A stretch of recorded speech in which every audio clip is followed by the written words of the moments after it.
കേരളത്തെ തന്നെ വലിയ രീതിയിൽ വിഷമത്തിലാഴ്ത്തിയ ഒരു സംഭവം തന്നെയായിരുന്നു ഷിരൂരിൽ മണ്ണിടിച്ചിൽ കാണാതായ അർജുൻ. ഒരുപാട് പേരാണ് അർജുനു വേണ്ടി ആ പുഴയിലേക്ക് ഇറങ്ങിയത്.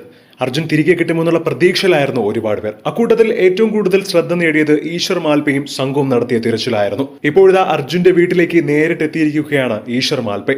ഉച്ചയോടെയാണ് ഈശ്വർ മാൽപെ അർജുന്റെ വീട്ടിലേക്ക് എത്തിയത്. കുടുംബത്തെ സമാധാനിപ്പിക്കാൻ വേണ്ടിയാണ് വീട്ടിലേക്ക് എത്തിയത് എന്നാണ് ഈശ്വർ മാൽപെ പറയുന്നത്. വലിയ പ്രതിസന്ധികൾ തന്നെയായിരുന്നു തിരച്ചിൽ നടത്തുമ്പോൾ നേരിടേണ്ടി വന്നത്. അനുമതി തേടുന്നതിന് ഏറ്റവും പ്രതിസന്ധി ആദ്യം നേരിട്ടത്. ഒരു ദിവസം വെള്ളത്തിൽ ഇറങ്ങാൻ അനുവദിച്ചാലാവട്ടെ അടുത്ത 2 ദിവസത്തേക്ക് അനുമതി നിഷേധിക്കും. മണ്ണിടിച്ചിൽപ്പെട്ട 8 പേരുടെ മൃതദേഹം കിട്ടി. 3 പേരെ ഇനിയും കിട്ടാനുണ്ട്. അർജുന്റെ വണ്ടിയുടെ ജാക്കിയും കയറുമൊക്കെ കണ്ടെടുക്കാനായി.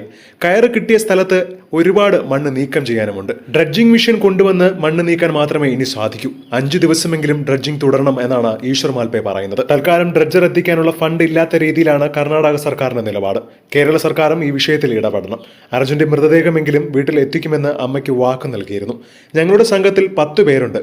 അർജുനെ കണ്ടെത്തുക എന്നത് ഞങ്ങൾ പ്രതിജ്ഞയാക്കി എടുത്തിരിക്കുകയാണ് എന്നും ഈശ്വർ മാൽപെ മാധ്യമങ്ങളോട് പ്രതികരിച്ചപ്പോൾ സംസാരിക്കുകയായിരുന്നു. ഇന്നലെ ഉച്ചയ്ക്കാണ് അർജുന്റെ വീട്ടിലേക്ക് ഈശ്വർ മാൽപെ നേരിട്ടെത്തുകയും അവിടെയുള്ളവരെ കണ്ട് സംസാരിക്കുകയും സമാധാനിപ്പിക്കുകയും ചെയ്തത്.